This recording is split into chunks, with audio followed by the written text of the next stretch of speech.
My permanent campsite downstream is about to be flooded out by hundreds of thousands of gallons of water because beavers built this dam. And the only way to stop this from happening is to cut a new river through the forest by hand. Today, with only myself, my 11-year-old boy, and 2 shovels, we're going to single-handedly move an entire river.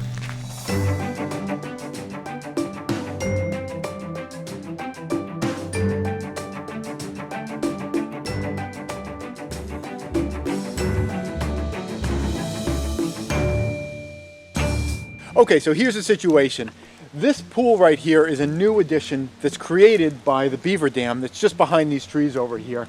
The normal path for the stream is that it runs and kind of hooks around to the back over there. And it is still running back there, but an awful lot of the water is overflowing and flooding out this area, creating a new wetland here, and it's overflowing back to the far side over there, which is what we want to stop. We don't want to inhibit the beavers' ability to make a living for themselves. In fact, in a lot of areas, it's actually legal to interfere with beaver activity, and I'm not interested in doing that. While beavers create a lot of destruction of the environment as it had been, like this area here had been kind of a meadow, there have been little roses and things. They also create new ecological situations like wetlands, which can be really a benefit to the area as well. So what we're going to do, what we think the simplest method is, we'll let the water retain in this area here, and we're going to cut a pretty short trench from here.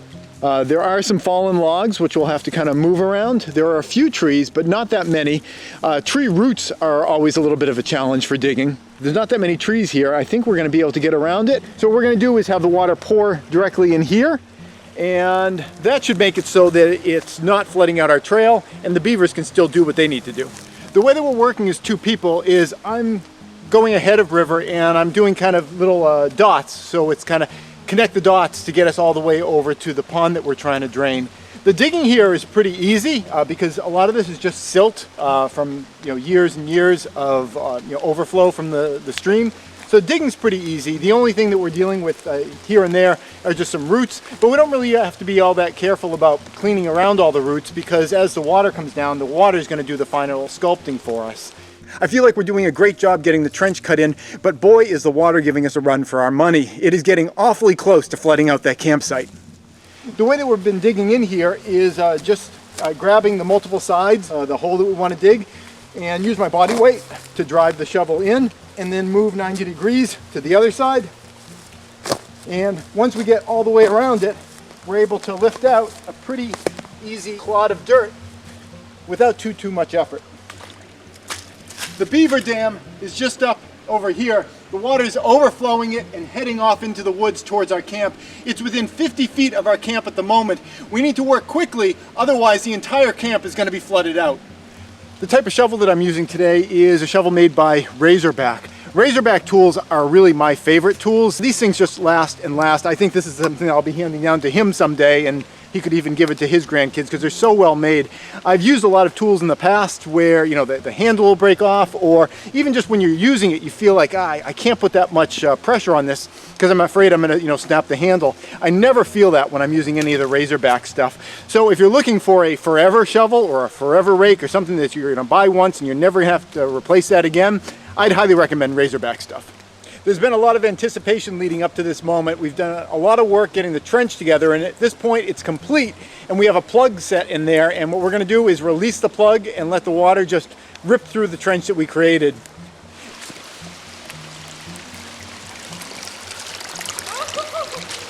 Hey, the fish are excited. At this point I want to come clean and let you know that there was never any danger that our camp was actually going to be flooded out by that overflow from the beaver dam, because there never was any camp. When you're choosing a spot to place a camp, it's really important that you take into consideration ideas like possible flooding. Now, a beaver dam doesn't happen overnight. That's something that takes several days to build up.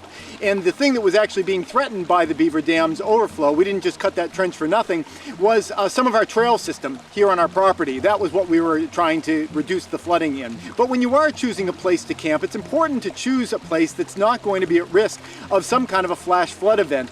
Even if you don't get rain in your particular area, if there is a rainstorm upstream, that water can rush downstream, sometimes really, really quickly, and surprise a lot of people. So when you are choosing a place to camp, make sure you're choosing it in a place that doesn't look like it ever tends to get any floods. The types of things that you can look for that will identify a place that tends to be flooded out are places that are along river banks that are kind of flat, that look like they get a lot of river deposit.